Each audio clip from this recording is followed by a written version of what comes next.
এত জনপ্রিয়তা আমার প্রাপ্য নয়। প্রিয় তারকার মুখে এমন মন্তব্য শুনে জল্পনা কল্পনা শুরু হলো ভক্তদের মনে। কেন এমন মন্তব্য করলেন কোটি ভক্তের স্বপ্নের মানুষটি? বলিউডের বাদশাহ শাহরুখ খানকে এক ঝলক দেখতে পাওয়ার জন্য হন্যে খোঁজেন কোটি কোটি মানুষ।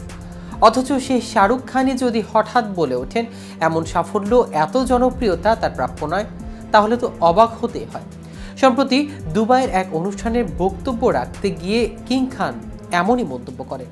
কিন্তু কেন এমন মন্তব্য করলেন বলিউডের কিং?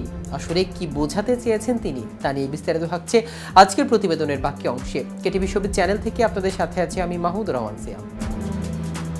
একটি অনুষ্ঠানে জীবন দর্শন নিয়ে বলতে গিয়ে শাহরুখ খান বলেন, আমি খুবই সাধারণ পরিবারে বড় হয়েছি, তাই জানি সাফল্য ব্যাপারটা কতটুকু দামি। ছোটবেলা থেকে ফেমাস শব্দটা আমার কাছে চাঁদ ধরার মতো ছিল, তাই আজ আমি যেখানে আছি তা একমাত্র আমার সাফল্য নয়, একার দ্বারা সম্ভব ছিল না, বরং অনেক মানুষের সাহায্যই এই জায়গাটা আসতে পেরেছি। তাই মনে করি এই সাফল্য আমার প্রাপ্য নয়, বরং যারা আমাকে এগিয়ে দিয়েছে তাদেরও। শাহরুখ খান আরও বলেন, কখনো যদি ব্যর্থতা আসে তাহলে নিজের অফিস বা কাজকে দোষ না দিয়ে ইকোসিস্টেমকে বুঝতে হবে, ঠিক কোথায় ভুল হচ্ছে তা দেখতে হবে, তাহলেই এগিয়ে যাওয়া সম্ভব।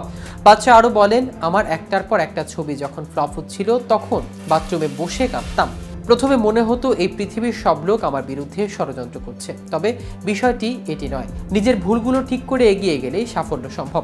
এদিকে শাহরুখ খান যেমন অন্যের সাহায্য পেয়েছেন তেমনি অন্যদের সহযোগিতাও করতে চান তিনি। এ বিষয়ে পাঠান তারকা বলেন, যখন আমি দিল্লিতে আসি তখন আমার পকেটে কোনো টাকা ছিল না, আমি চাই সবাই সুযোগটা পাক যেমনটা আমি পেয়েছিলাম।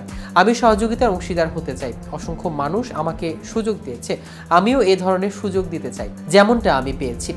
আমার সহযোগিতা কারো জীবন বদলে যেতে পারে। প্রসঙ্গত 1965 সালের 2 নভেম্বর ভারতের নয়াদিল্লিতে এক মুসলিম পরিবারে জন্মগ্রহণ করেন শাহরুখ খান। তার শৈশবের প্রথম 5 বছর কেটেছে মঙ্গালুরুতে। দিল্লির সংসরাজ কলেজ থেকে স্নাতক সম্পন্ন করেছেন শাহরুখ খান। তারপর জামিয়া মিলিয়া ইসলামিয়াতে গণযোগাযোগ বিষয়ে মাস্টার্সে ভর্তি হন, কিন্তু অভিনয় জীবন শুরু করার কারণে পড়াশোনা ছেড়ে দেন তিনি। তবে বলিউডের ক্যারিয়ারের শুরুর দিকে দিল্লি ন্যাশনাল স্কুল অব ড্রামাতে ভর্তি হন এই শিল্পী। 1992 সালে দিওয়ানা সিনেমার মাধ্যমে বলিউডে পা রাখেন শাহরুখ খান। রোমান্টিক ঘরানার এই সিনেমায় অভিনয় করেন এবং নজর কাড়েন সকলের। সিনেমাটিতে দুর্দান্ত পারফরমেন্সের কারণে সেরা নবাগত অভিনেতা হিসেবে ফিল্মফেয়ার পুরস্কার লাভ করেন শাহরুখ খান।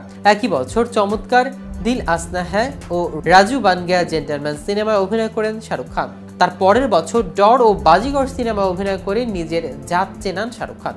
তার অভিনয়ের জাদুতে মুগ্ধ হন কোটি কোটি ভক্ত, পৌঁছে যান সাফল্যের চূড়ায়। তার অভিনয় খ্যাতি আরও বাড়তে থাকে। যশরাজ ফিল্মসের সিনেমা ধারাবাহিকভাবে অভিনয় করেন। একের পর এক হিট সিনেমা দিয়ে জনপ্রিয়তার তুঙ্গে অবস্থান করেন শাহরুখ খান। যদিও তার এই সাফল্যের জার্নির গল্প মোটেও সহজ ছিল না, আর সেই গল্প আজ সবারই জানা। তো ভিউয়ার্স, ভিডিওটি সম্পর্কে আপনাদের কোনো মতামত থাকলে আমাদের কমেন্ট করে জানাতে পারেন।